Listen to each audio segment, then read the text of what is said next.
I am grateful for an opportunity last night to go see Mark Manson, author of The Subtle Art of Not Giving a Fuck. I didn't go to see him speak. He was filming an episode of a new series show that he's doing. He needed extras to be in the audience as he filmed a challenge for someone that he's coaching.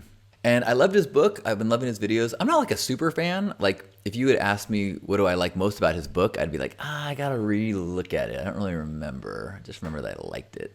You know, I'm not like a super fan, but it's hey, this would be a cool thing. I bet the people that would go to be in the audience for his thing would be cool. So maybe I'd meet cool people. I'm trying to intentionally push myself out of my comfort zones, trying to rewire my brain. I was surprised how much I enjoyed just being in the audience. And he had the woman, she came into the room, she was surprised, we were just cheering for her, and then her assignment, her final challenge, she had to speak to us 10 minutes and share her history with anxiety, past, present, and future. And she shared her history. She shared what she'd been doing with Mark. And I really, even just her sharing the exercises that she'd done with him and shifting from this state of worrying that she's doing it right to a state of curiosity about the people around her, I found so helpful. I was like, yes. I mean, here I was in the middle of this experience myself. And I was having fun because I was curious and I was learning about people, and I did introduce myself to my neighbors. I wasn't really intentionally doing it, but that's what I was doing. And so it was like, okay, cool. This is a good reminder. Curiosity about fellow humans, not worrying about doing it right and being judged. You know, when you slip into the worry about being judged and criticized, you've lost until you can get back. But I found that really helpful. So Mark didn't do much speaking. He just introduced, and then the woman gave her talk, and then he said, afterwards, he goes, cool, that's a wrap. Now we've got this room for another hour. You guys want to take selfies or ask me questions or, you know, whatever you want. And I was like, yeah, it'd be cool to get a selfie. But then, like, there was no format. There wasn't like a line formed. You know, so like if there was a line to get a book signing, I'm like, I don't have a book signing, but I might even just wait in line just to say hello or something. Or I actually brought a copy of my book, but then I was kind of like, and I also,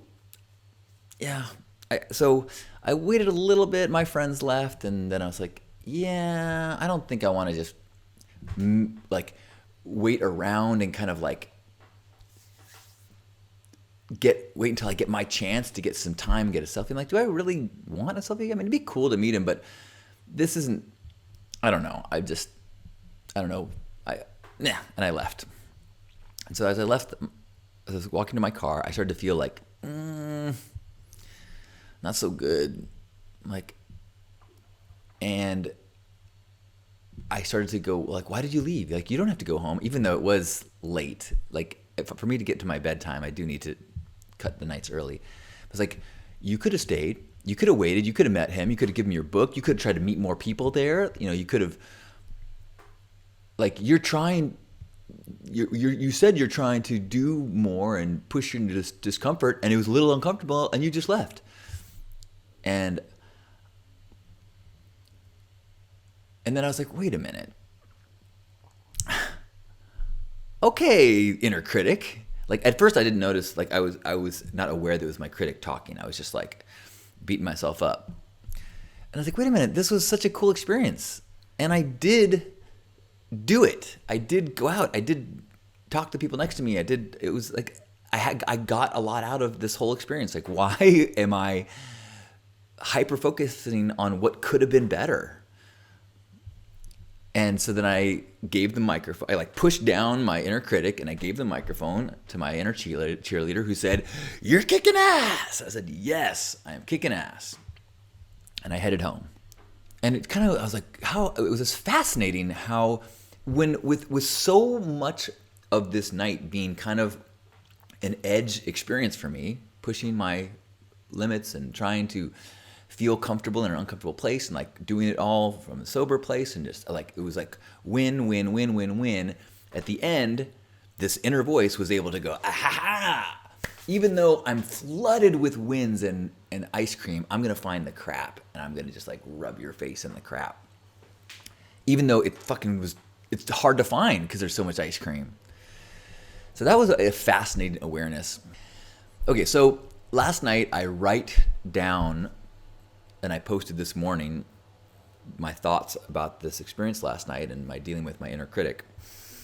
And this morning, 2 different people messaged me, one in comments and one in a private message, saying like, it's great that you are making progress and you're self-aware, you know, and both offered the possibility or the suggestion, the idea of maybe not pushing down my inner critic. Maybe that's fine short term, but long term, you're going to want to have a dialogue with this inner critic. You want to integrate. You want to love and accept all parts of yourself. And I was like, I knew that. In fact, when I was writing it up, I almost wrote, I patted my critic on the head and said, thank you. I know you're trying to protect me, but I don't need you right now. But I didn't write it because that wasn't true. That isn't what I was thinking. I just knew that's what I was supposed to do. That's what I should do. But at the time, I was like pissed. I was like, you fucker. Like, why are you always torturing me? It was a victory for me last night to recognize the inner critic so quickly. Between leaving the event and getting to my car, I was beating myself up. And before I even got to my car, I recognized, oh, wait, that's my inner critic. And I think one of the ways that I recognized it was I didn't feel very good. So I go, what's wrong? And then I compared what I was thinking to what my inner cheerleader would say. And if I compare what I was thinking to what my inner cheerleader would say, I'm like, oh shit, this isn't what I'm thinking. This is my inner critic that has grabbed the microphone and is in the limelight.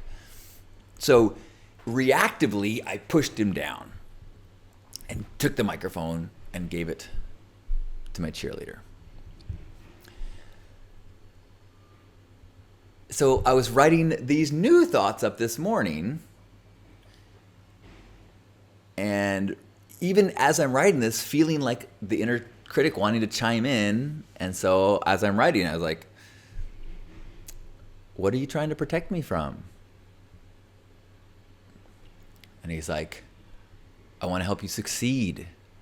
I want to show you what you're doing wrong so you can be better. I want to show you where your weaknesses are so you can be stronger. I'm like, I can see that. I can see how you're trying to help me.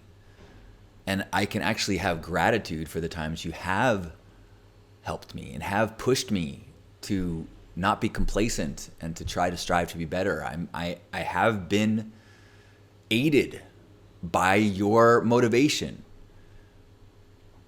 The stick, the fear of that feeling. But I'm at a point in my life now where your input is often more destructive. It's well-meaning, but it erodes my confidence. And so I think you should be very proud of how well you have helped me. And you have helped me to grow into a man that is strong and that has succeeded and that has an inner desire to be their best self. And I don't need you to be so derisive and so judgmental. I still welcome your support on this quest to be the best version of myself, but I ask, can you do it with more compassion? I don't need that same stick motivation anymore. I put my arm around him. I said, look at us. We made it. We're doing great. We don't need that same attacking criticism anymore. And he looked at me and he said, We'll see.